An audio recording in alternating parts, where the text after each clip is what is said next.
Everybody, this is Beyond the Dashboard. I am Scott Schnaars, the founder of Yirla. We're an AI platform that pulls all of your paid campaigns into a single place, finds the budget that you're wasting, and tells you exactly where you should move it. In each episode of Beyond the Dashboard, I get the opportunity to talk to marketers who are actually out there doing the work, and they share with me what's working, what's not working, and what they might do differently. If you like this content and provides some value for you, would love it if you subscribe or you share it with a colleague. And with that out of the way, let's jump right in. My guest today is Jason Seeba. Jason is the Chief Marketing Officer at OneSignal. And Jason and I go way back. We worked together at Dynamic Signal, where he was the VP of Marketing, I was the VP of Sales. So I've been really lucky that I've seen firsthand how Jason thinks about growth. Since leaving Dynamic Signal, Jason has gone on to build go-to-market and growth engines for some of Silicon Valley's best-known high-growth SaaS companies, including Bloomreach and Eightfold. He also has served as CMO at Session AI and at MParticle. And today at OneSignal, he's helping brands create smarter, more personal customer messaging across push, email, SMS, and in-app experiences. He sits on a bunch of boards of advisors of high-ranking AI companies like Clari, OfferFit, and LeadSpace. I love talking to Jason because every time I do, I feel like I learn a lot. And Jason, I really appreciate the time, and it's great to have you here today. Thank you very much. Yeah, absolutely. Good to be here. Good to It's awesome. connect. Um, like I said, you and I we go way back to Dynamic Signal. I'm sad to say, like, that was literally 10 years ago that we started doing that, Yeah. which makes me feel really old. You were the VP of Marketing. I was running the sales organization, and it was an interesting time. And I'm keen to understand, like, what did that chapter teach you about the relationship between marketing and revenue that shapes how you operate today? Yeah. I mean, it was definitely an interesting company. It was almost like a social network for enterprises in a way to do almost like an intranet. I would say, I mean, what I think I take away is that it's all about product and product market fit. And so I think we had like a pretty incredible go-to-market team between sales, marketing, SDR, ops, that was, essentially pushing the boulder up a hill a bit. Yeah. But it was, I think we got to like pretty incredible pipeline and had like incredible conversations with a lot of companies. And then, I mean, the outcome was okay, but I do think using data to make decisions, really building like a really killer ops team across, marketing, sales, CS, and SDR. Like we had a big SDR organization. And a lot of those Yeah. folks have gone on to do like great things since. I think we really, and I think you can build a pretty incredible engine, and then I think ultimately it's does the product deliver the value that you need it to at the Yeah. moment you need it to as well. And one of the things that I liked about working with you is that you weren't just focused on pipeline. Like, you took it down to revenue, and you were like concerned Yeah. about, like, hey, like, this just isn't about like, oh, hey, we delivered a bunch of leads and like therefore we're done with it and we can wash our hands. Like, you really thought about, okay, like, are these the right leads? Are they moving forward in the pipeline? Are they moving forward fast enough? Are these just tire kickers? And like, took it all the way down to the revenue level. Can you talk a little bit about like how that came to be, where you made that transition from like, oh, this is just leads to, oh, now this is actual revenue? Yeah, I mean that whole concept of like MQLs are dead, I think is very Yeah. true. I think it's just a notification threshold for sales, and ultimately you're all working toward creating pipeline and deals that close together. So if you're gold on those types of things, like I specifically had our CFO like not goal me on that, but on like the sales of the company. And also retention of the company, because ultimately you need to close deals that will be retained, year to year, and that's Yeah. ultimately what will drive these companies forward. Yeah, I think the one of the unique things specifically at Dynamic Signal back in the day was creating essentially a machine learning model with a company called LeadSpace.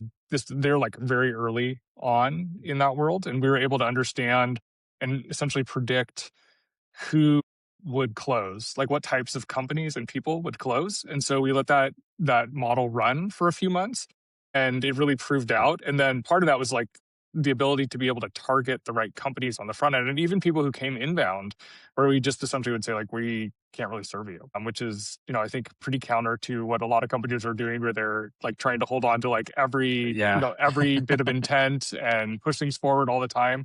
But we were really able to like understand who would close and who wouldn't, and that was pretty significant. That's really cool. And you've, for as long as I've known you, you've been an early adopter of technology. Fun fact about Jason, he started the world's first high school internet radio station, which is pretty awesome. How does being an early adopter shape how you approach emerging technology today? Yeah, I mean, I think it's almost like finding the undiscovered talent or finding the undiscovered Oh, technology. interesting. It's like it's almost like the newest like group that no one's ever heard of. Is like very interesting to me, and that started in high school with radio, and then in college. And I think just like having the opportunity um, to like be part of that really early. Literally, we were in high school in San Jose. We're the first, like one of like the third alternative music station on the web. I mean, this is like Wow. super, super early. We went to what was then, I think it was Computer World.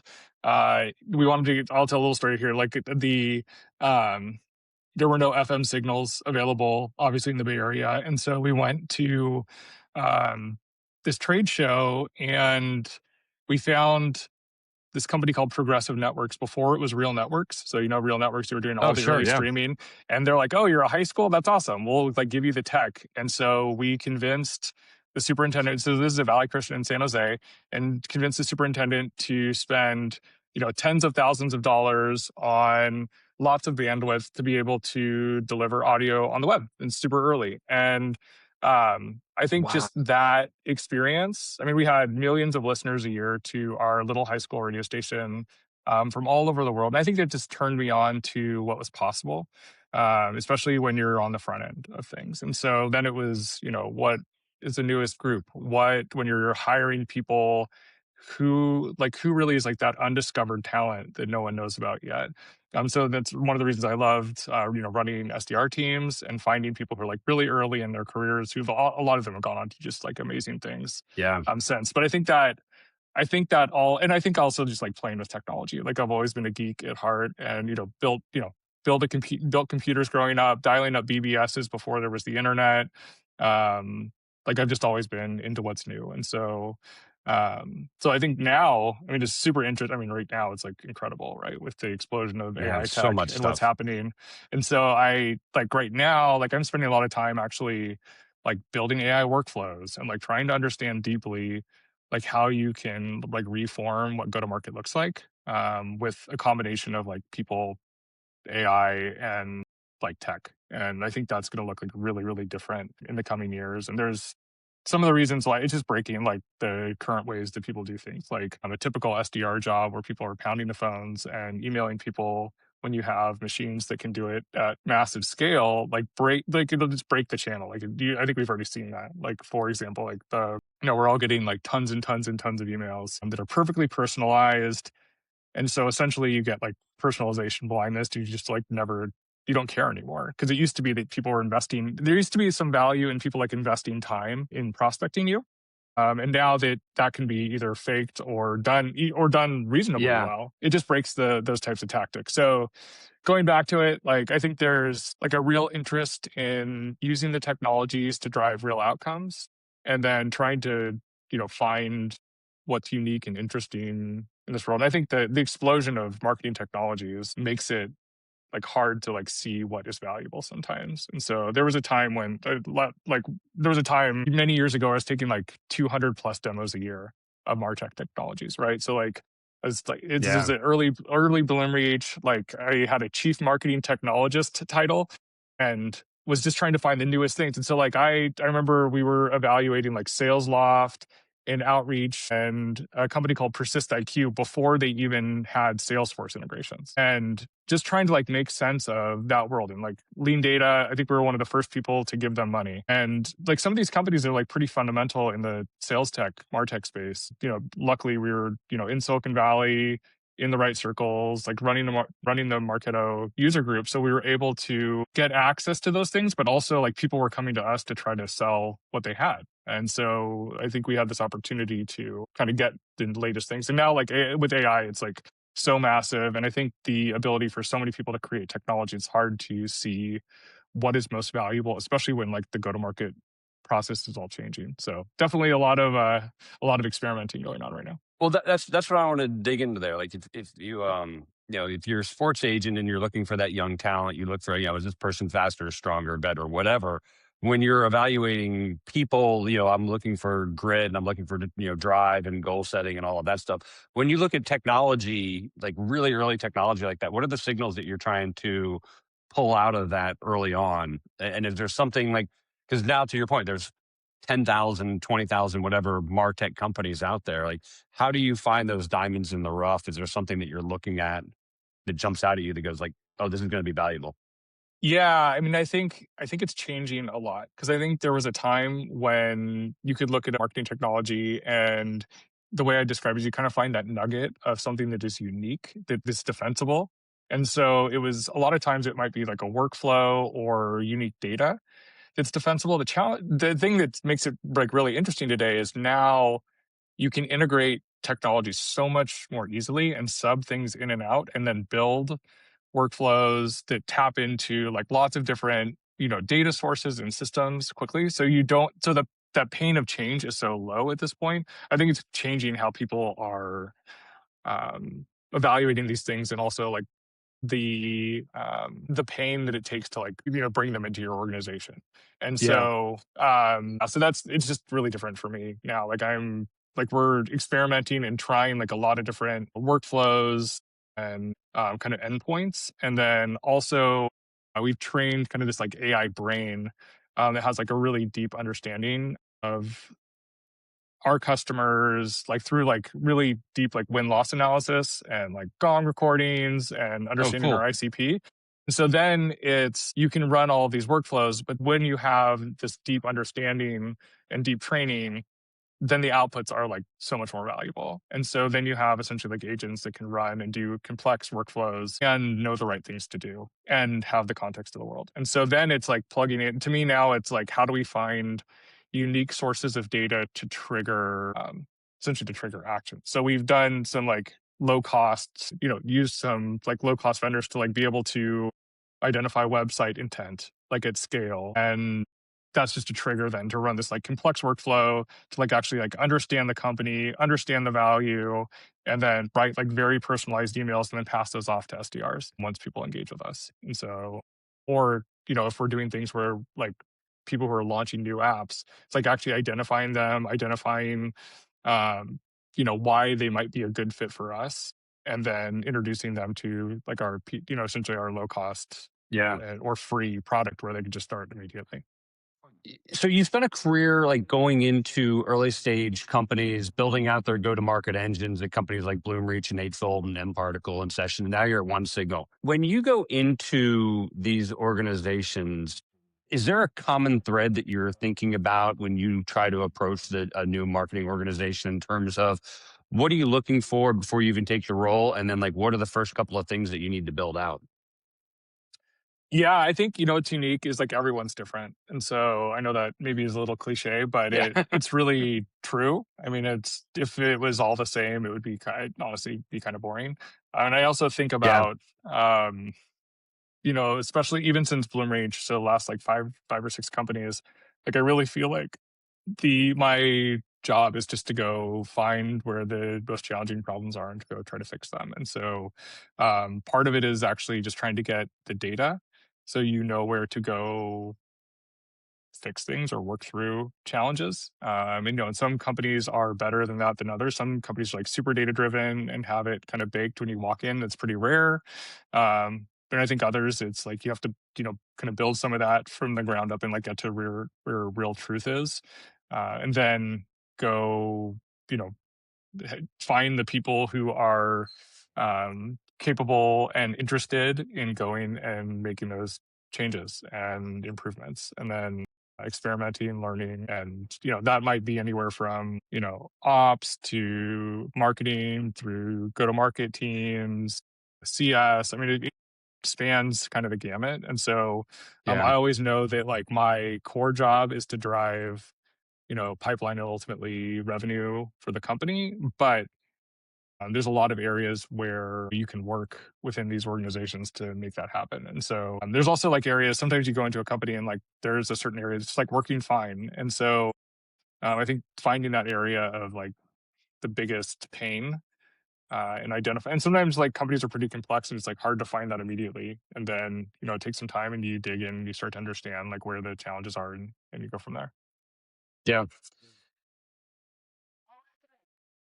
I'm trying to there's so many things to unpack there, and one of them comes Yeah. back to just like what's the pain that they have, and like like if I think about like our experience with dynamic signal, like we had there was a pain that was there, but I don't know if it was a big enough pain to get people to get off of the dot. And I think one of the things that you did where you were really good at like not only saying like, hey, you have this pain, but like here's the important things about how do you fix it. And how do you start to identify like, okay, because like you go into these smaller companies and the founders like, oh, this is like what we're fixing, but they're not really fixing like a true pain. And you as the marketer need to kind of uncover that pain. Like, how do you go about that process? Yeah.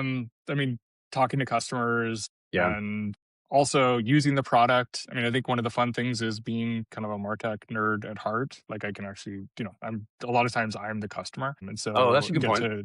you'll get to like actually use the product, understand the pain, maybe a little bit more concretely. But I do also think it's like, how do you fit these technologies like into the world that exists? And so a good example for OneSignal right now is, we do essentially like messaging across like push notifications, email, SMS, RCS for just I mean, literally hundreds of thousands of companies and apps.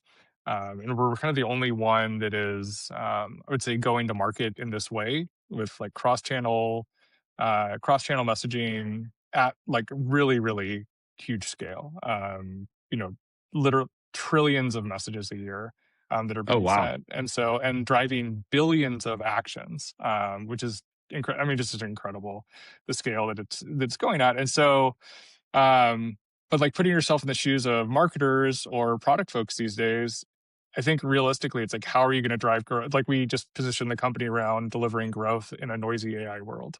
And I think what people are trying to just figure out is how do you succeed and drive growth and retain your customers in this new world. And so I think one thing that we have to offer as a company is the ability to be a guide for people to this like coming world. And so is that Yeah. exactly what we sell?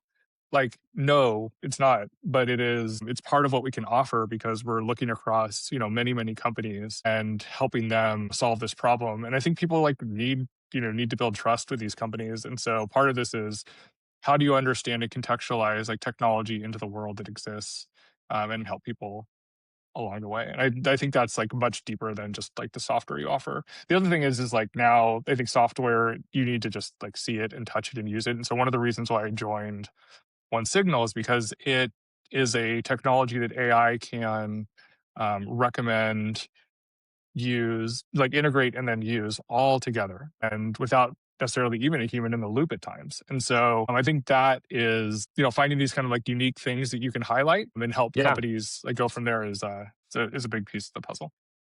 There's a big shift that's coming, and I think like you just hit on it a little bit around the AI shift that we're seeing. But for your customers, what are they what do they think is changing, and what do you think is actually changing that they're maybe incorrect about? Uh, I mean, I think we're going into like an increasingly filtered world, right? And so cell phones are already, filtering your texts, right? And cell phones are already filtering your emails, like at the device level, right? And then, the email inbox now, like Gmail is even starting to filter like more aggressively. And so part of this is like, how do you build a relationship that people want, like essentially a permissioned relationship Hmm. that may look a little different in the future because the world, like essentially, the device manufacturers and AI agents are going to be essentially a gatekeeper to content. And so, can you be the, three stores, two record label, this community group, like those are the things that will like get through that you'll let come through. But then a lot of other things are just going to like be filtered out. Whether if you don't engage with them, they'll be ultimately filtered out. If you are searching with an AI agent to do something, because essentially what people do are they're going to give over more and more agency for convenience. And so, you'll search it, you'll you'll ask an agent like, I want to buy this thing, or I'm interested in this, event, or I'm trying to plan this trip.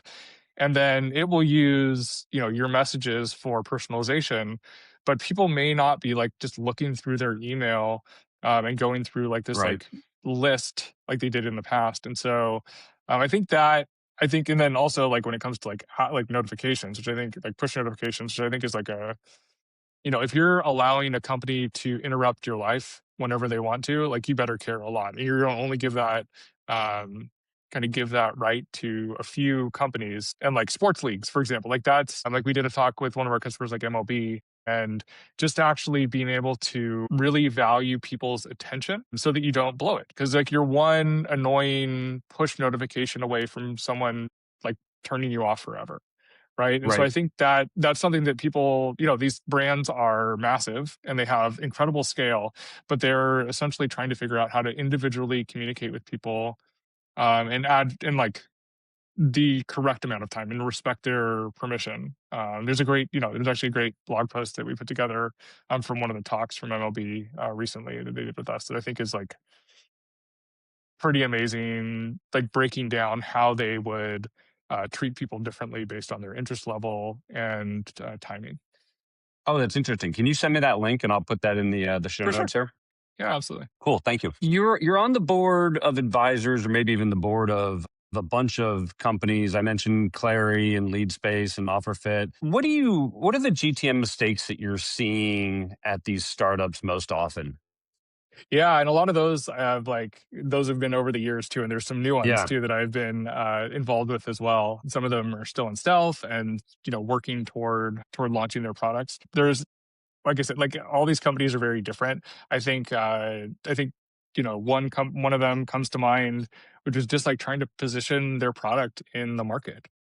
So OfferFit got bought by Braze. It's one of the companies that's in our space as well. But I think early on it was just how do you communicate, you know, they had kind of like early marketing leadership. So I spent a lot of time with the marketing leader there. And it was about like how do we actually position this in a way that is meaningful and cuts through the noise in a very noisy world of MarTech at that point. In Okay. other companies, it was, how do they roll out account-based marketing when that was early, right? Like they just, I remember talking to a CMO of one of those companies early on, and he's like a brand guy and just really didn't necessarily know a lot about the demand gen world or account-based marketing. So we like went like kind of beginning to end there.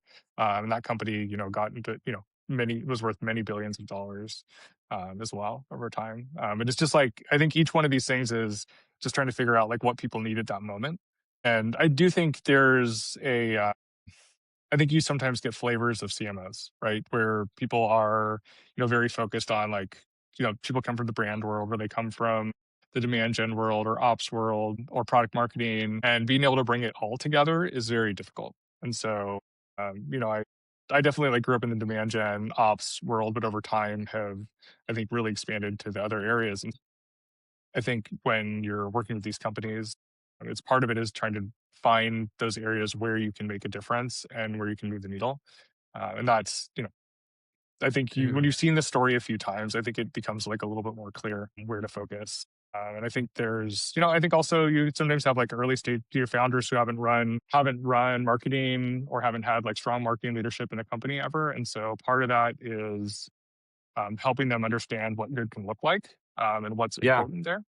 And so that's, that ultimately has been, and then also like helping them find like marketing leaders too. So, I've worked with a number of CEOs over the years and portfolio companies of VCs where they're just looking for how to find good marketing talent and also like how to evaluate them. Because I think, marketers are good at telling their story. But is it really like, when it comes down to it, and the person really move the needle for the company? Um, and that's changing. Like all things these days, I think that's changing a lot. Like what skills are valuable and needed. What advice do you have for an early stage founder when it comes to trying to make that first marketing hire? Do you hire for brand? Do you hire for demand gen? Do you hire for rev ops? Like what's the right balance for that first person, do you think? Yeah, I think it depends on the type of company you have. I think it's changing a lot now. Yeah. Where I think in the past too, product marketing is like very, very important to be able to like tell your story and, clearly communicate your differentiation. I think these days, especially with a lot of these AI startups, like the product has to speak for itself and you have to be able to go in and use it. And so it still matters how you communicate that, but it's more about actually like demonstrating and like letting people get in and use the software versus talking about it in words. And so it still matters a lot because I think that, ultimately product marketing will help, describe your company in a unique way so that like people and LLMs can find you. But I would say now, I think this kind of like ops, demand gen, like people who can put together these like use agents and then string together the go to market, especially early on, is pretty important. And so I think you're finding um, kind of like these like marketing generalists. I think everyone got very, very specialized in marketing, and now the value, especially like in very early stage companies, of having like a true generalist who can Yeah. like do pieces of everything, but then also can be really like AI native and scale themselves up is really important. Not like 10x, the whole 10x engineer idea that, there was also like the 10x marketer idea that floated around. I do think with agents and you can scale output, but I think one of the things that's really important is um, marketing is there to distill down information into what is important. And AI is great in expanding that, but it does not necessarily always give you like what is the most important thing, especially around technology or Yeah. market. And that's I think that's a very important part of like an early stage company is defining that, and they pivot a And billion times, anyways. yeah. And you kind of hit on it a little bit earlier. Like, how do you walk that fine line of, hey, you know what? Like, I'm going to bring somebody in that understands all of this tech, but their first reaction is just, let's go blast 100,000 people in the Yeah. next 48 hours, whatever it is, the next month, versus, okay, I'm going to come in and I'm going to build a brand, and then I'm just going to like target a very small group of people, and we're going to be super hyper personalized on those and kind of do everything we can for 25 people. And like, where is that balance, especially in early stage, do you think?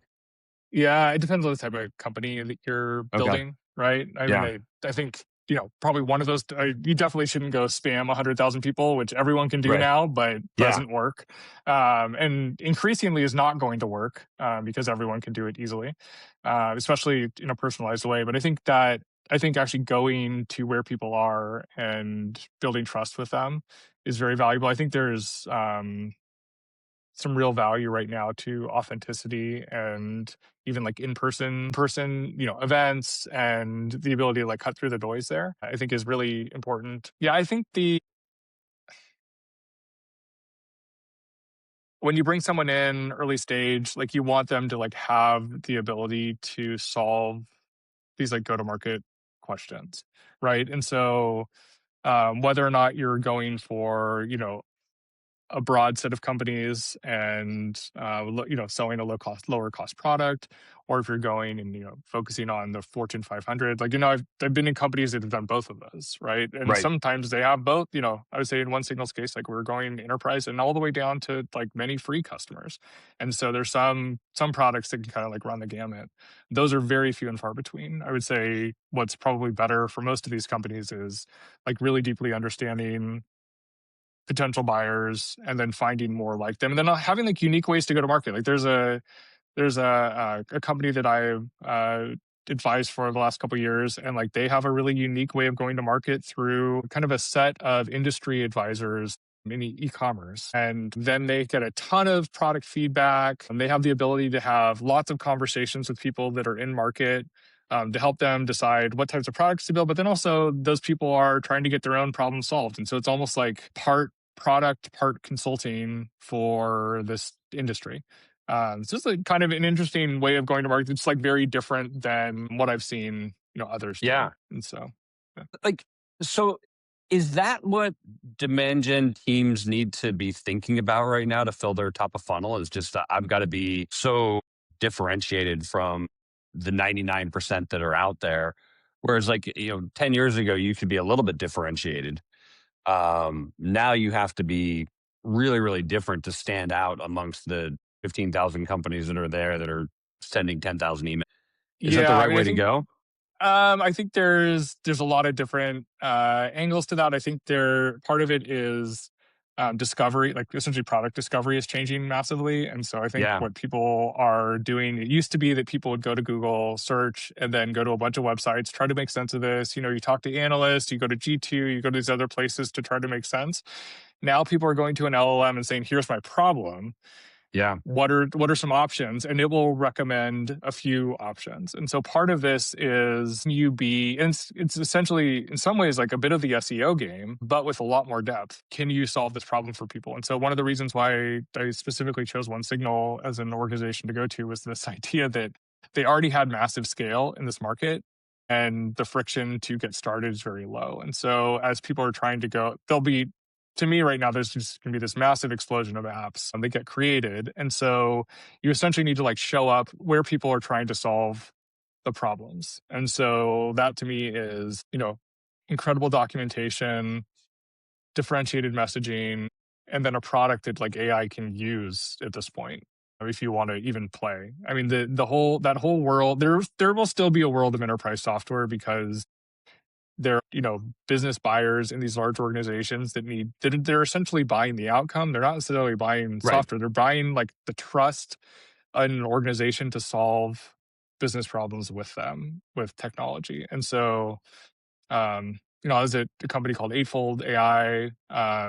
We raised $350 million. I joined at about 50 people, and it grew to many hundreds of people. And they sell to massive enterprises. They're essentially matching people to jobs using AI. Before this was cool, and they have like really Yeah. differentiated data of tons of career trajectories. And so they predict where someone would go in their career and then match people to that job. So essentially you're hiring people for potential then versus hiring people for keyword matches behind the scenes. Super Oh, wow. interesting. It's Super like that old interesting. test we had to take in high school that would tell you like what you should do Yeah, with your yeah, yeah, life. yeah, Like yeah. I But was supposed to instead, be a jeweler. yeah, there you go. So the thing that's cool about that is like you drag and drop your resume onto any one of these companies, and when they're evaluating you in a way that in real time can connect you to jobs that you would probably never even be considered for. And so Interesting. it's really like a core amazing technology. And then there's tons of use cases that are available from that.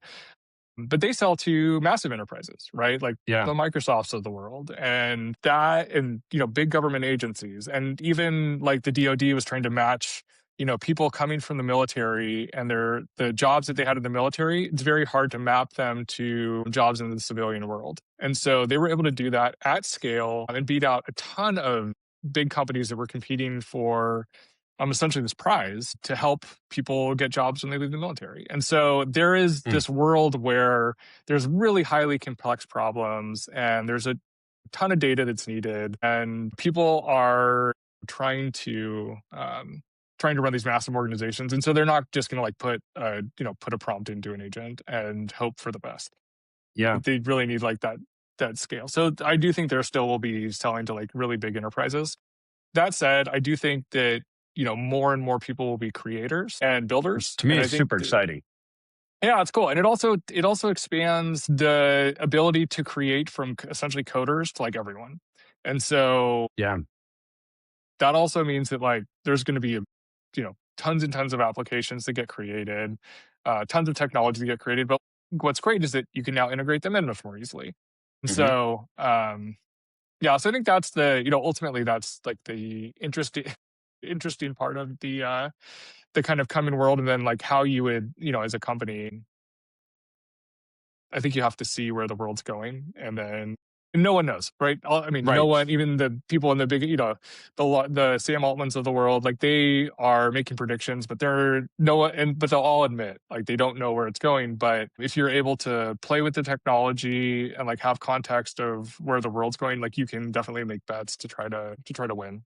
I don't know. It was interesting. Like a good example, like you know, the whole idea of like Claude bots and OpenClaw, and this idea of essentially like using some of your own hardware to create kind of persistent agents that would have like deep memory and things like that. Like Yeah. both our CEO and me both built Cloudbots that weekend when like Mac Minis were like starting to fly off the shelves. Like we both like independently of each other, like bought a Mac Mini, got it installed, started playing with it. Because I'm just interested in it, and I want to like see how it works and like play with it and then build with it. And that to me is, if you have people who have like some context in the world helps, but people who are Yeah. like deeply interested in like how it works, I think those people will hopefully differentiate and like help their companies move forward. Did you build anything interesting with Cloudbot? I think the most interesting thing is like a text twist clone. It's like a game Okay. where you have like a 7 or 8 letter word and you have to find that word and then find all the words that you can also make. It's almost like a Boggle or Scrabble. Okay. Yeah. So there's an app that my wife and I will play, so I made like a clone of that and like Oh, that's fun. had some polish. It's fun. So like, but that's and there's like a lot of like just personal assistant type stuff that you can do, but you can talk, you essentially can text it from Telegram or iMessage. And so you have this like ability to have like an always on agent that taps into like either Claude or OpenAI. Gemini started being, and then OpenAI, bought the project recently. And Right. so OpenAI will be, probably the model going forward when everyone else like blocks it, which they're, starting to do. But I think everyone's building this like same similar ideas. And this is maybe a good example of like Hmm. the moat and advantage for these companies. Like they build, this starts to catch fire and then Claude has a version. OpenAI has a version. Perplexity even has a version of computer that's like Right. the same ideas, and they're able to build and ship this stuff like super quickly. And so I think that we're thinking about like how to move these companies forward. We're able to close the gap with like enterprise, like very large enterprise competitors, like very very quickly. And so and we're able to sell our software at like a much more reasonable price and really compete on the product features now because we're like just the speed that we're able to move and the product is ramping up pretty massively. Yeah. Where do you think that the human judgment is going to continue to win in this like AI world of all these different GTM things that are out there? Like I recognize like AI is going to replace some of it, but where do the humans win? I think there's still trusted relationships that matter, especially when there's lots and lots, like the noise ramps up and then like the trust and signal around that trust become like very, very important. And so I do think that you'll see, when you want to make bets, it's interesting. Like I was talking, we did like a show and tell of some of the AI workflows that we built with one of our VC portfolios recently, and a lot of the tech that people shared were built by people that people knew. Right? Like it wasn't just something that Oh, interesting. people Okay. found off the shelf, but like a lot of these startups, like people know, and like, I've, either used or been like beta or alpha testers for a lot of these technologies. And a lot of these people are founders of earlier stage MarTech companies that are doing it again, or like they're very trusted. And like that's the reason to take a look at it versus like the latest like ChatGPT wrapper. And this has been a challenge for like the Right. last couple of years, is it's just so easy to build a wrap around these things. And it's like, what is the unique differentiated data? What's the unique workflow that these people can deliver? And then, I think the humans recommending things, like there's been this like formal or informal network of people across Silicon Valley and the world where people are asking like what works and what doesn't. It was for many years we used to run the Marketo user group back in the day, and that was an area where that was happening at scale. Right. So there's these trusted networks of people who are saying like what's working and what's not. The VC firms, like a lot of them have, groups that they're curating of people doing that because they're trying to just understand. They have also a vested interest because they're trying to find the newest technologies to invest in. Yeah. Right. So then Yeah. Sure. so there's that piece of it. But I do think that idea of like people sharing what's working and what's not is important. The other thing is now people can just build it. And so these workflows, it's like if you have the idea of a workflow, you can build it. And it doesn't matter what, the core tools are the same. I mean, you're hitting the foundation models. And then with, whether you have NNN or Zapier or others, like you can create the workflows or Clay and build, the idea comes up and then you can just like build it and try it over either days or weeks. And Yeah. that's really awesome to be able to see it in action. Speaking of trusted relationships, you've been CMO a handful of times now. What does that relationship look like between, like, how do you foster a great relationship between the CMO and the CRO? Yeah, I mean, I think all going toward the exact same goal is really important, right? Like, there's no way that marketing wins and sales doesn't win, or the other way around. And I think that's That's a great quote. that's I love that. yeah. I mean, and I think, and it's been for me across all these companies, that's been a really important piece for me. And so it's like actually assuming trust at the beginning too, and then also like picking well. So part of this has been, I typically like pick companies based on who that CRO is. And I do think that, I don't think CMOs should report to CROs. I think the CMO should report to the CEO and like have a seat at the table. Or I think there's like a timing aspect where there's a lot of focus on like deal signing, but there's an equally important kind of need for pipeline to get built and the brand to be built. And the problem is it's very important, but not urgent at times. And so I think you need someone who's, essentially in some ways battling or asking for those resources and making sure that the focus of the company is longer term than like just this quarter. But going back to the relationship with the CRO, it's like building together, right? So it's Mm. building, common workflows that go all the way through. And I really look at the flow all the way from like before people know about the company all the way to retention, right? And so then it's like, are people having like not only a compelling experience all the way through, but can they trust your company all the way through? Can they see the value all the way through? And is there a consistent message? Because I think that's also something that you have to work with the CRO, and then typically someone like a CCO or the person who's running customer success too. A lot of times that's another person that's like very close to that, and also they need to, that relationship's really important because you need to bring back and tell the stories of success of those customers.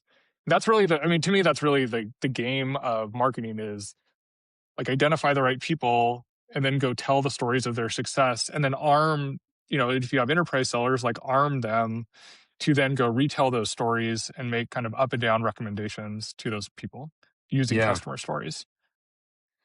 Which is awesome. Flipping that point on its head a little bit, what's the most challenging part of being a CMO today that people just simply aren't talking about? Uh, I don't know if no one's talking about it, but I do think just like the way that people are going to buy in the future is going to look really, really different than Is that what it's been scaring a in the lot of people? past. Yeah, because I mean, I don't know if it's just scaring a lot of people. I think it's just the challenge that's in front of all of us Yeah. and I think the people who are coming with a playbook and are trying to implement that same playbook, it's just absolutely not going to work. And so Yeah. I think you have people who um, people need to adapt in ways, and also like you have realistically, we definitely hit peak marketing in the number of people that you're going to have to do things. So it's this combination of agents and people together, and then building an organization that can leverage those tools and string together workflows that drive impact, all while the buyers on the other side are their world's changing too, right? Uh, so I think the challenge ahead that people, and I don't think people are not talking about it, but the challenge ahead is just like the change in the world. And I think there's, if you can get into a whole discussion on like society changing and, our white collar jobs going to change so dramatically with AI. And that's a whole different, that's a whole different discussion. But I do think we're seeing glimpses of that already in the go to market. And you have to either pick technologies or companies or product builders that can win in that coming game. And then it's like, what do you have Yeah. that's differentiated? So I don't think it's just like how's marketing changing. It's like, how is the world changing? And then how can you best have your company show up in that changing world and try to get people all um, focused around those same goals too. So I think the one of the challenges too is in some companies is just, you have like a lot of smart people who are like playing independently, but it's like getting people to like play together Yeah. toward the same goals. And that's going back to the CRO relationship. It really is like that, Right. that ability to get people to move in the same direction together. Yeah. And that's true of building out any team. You've got to get all the rowers rowing in the right direction there. It is scary though, because like, the world's moving so quickly right now that any misstep feels like you're losing 6 months, and 6 months feels like an eternity now. So if I'm going in one direction, right, I'm building out agents, and all of a sudden that agent pivots and I kind of mispivot a little bit, Yeah, I might there's probably actually like. some fear in that.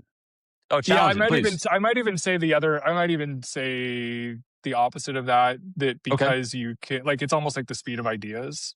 Like you can create things so quickly and pivot so much faster that when it used to be, you go down a path building software and it would take you 6 months or a year, even to really build something of significance. And now you can prototype things through very quickly. The challenge there is you just don't have any mode, because unless you Yeah. have like really differentiated data. Um, I think that ultimately is going to be one of the big pieces. And then also, like, do you already own the workflows within, companies? And then you can bring essentially intelligence to those workflows versus trying to have people rip out the whole thing and change everything. But I do think, like, as like running a company, I think you can like move and change, much more quickly. I think the challenging piece of that is that can you change and move your perception in the market when people are trying to look for you too? Because I Yep. think in some ways these companies are pretty established on like what they own and what they can do. And then in a lot of these markets, like all the companies are converging, right? So they just are, you look at like Gong and Clari and SalesLoft, like that whole world, Clari and SalesLoft merged. Yep. Um, and Gong is kind of building the same, everyone kind of converged on the same platform because, what, you know, Gong came Mm. from the recording side, Clari came from the pipeline management kind of angle, and then everyone built all the same features and brought them all together. And so I think you see that in a lot of these kind of core areas where now there's not MarTech specifically, like there's not, it's easy to build features. And so once someone builds something else, like you just have nothing defensible. And so, Yeah. yeah, so I think it's almost like the opposite, but Yeah. Last question for you, Jason. I really appreciate you yeah. taking the time today. What do you know about building marketing teams today that you wish you would have known when you started your career? Mm.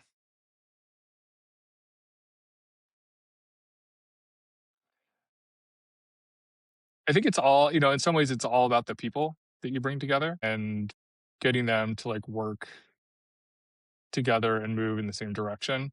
I think I had an inkling of that before, but I really do think that like you can have people who are just like dramatic outliers in the impact they make. And so I think that's kind of a core concept. Let me think about it. I think also just like there's a lot of things where like I just didn't know things, right? And I think Sure. with some, with some time, I think things seemed really loud at certain points, whether it was, like internal challenges in organizations or, a CEO sending off like a fiery email to people. And I think there were times I just like took it just like too seriously.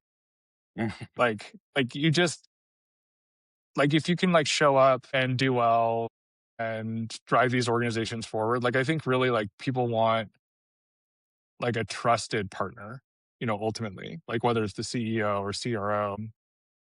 And I think I, kind of like went more up and down with the flows of those companies where I think now like a much more steady hand. And also like with the context that you've seen some of these things before. And so I think that definitely like helps kind of go through like the day to day of these companies. And also it's not just your company, it's like across, you're living in this ecosystem of partners and VCs and company, there's just so many other, it's so much broader than just like, can you solve the challenge of your company? It's like, can you help your company win, in this broader world? I think understanding the value of that is probably something that I didn't know early on and now definitely like value. Yeah, I think that's a great answer. Jason, this has been an awesome conversation. I really, really appreciate the time. Where can people find you if they want to reach out? Yeah, absolutely. So our company is at onesignal.com. If you want to see my annual music mixes, Seeba.net. If you want like Christmas music at Christmas time, christmaskitsch.org. So those And are the like very great, great mixtapes. important ways to find me. But if you want to like reach out and talk, like LinkedIn is super easy, and would love to chat with folks. Cool. I appreciate your time, Jason. I appreciate everybody else's time. This has been another episode of Beyond the Dashboard, a Yirla podcast. Thank you so much. All right, thanks, Scott. Good to see you, man.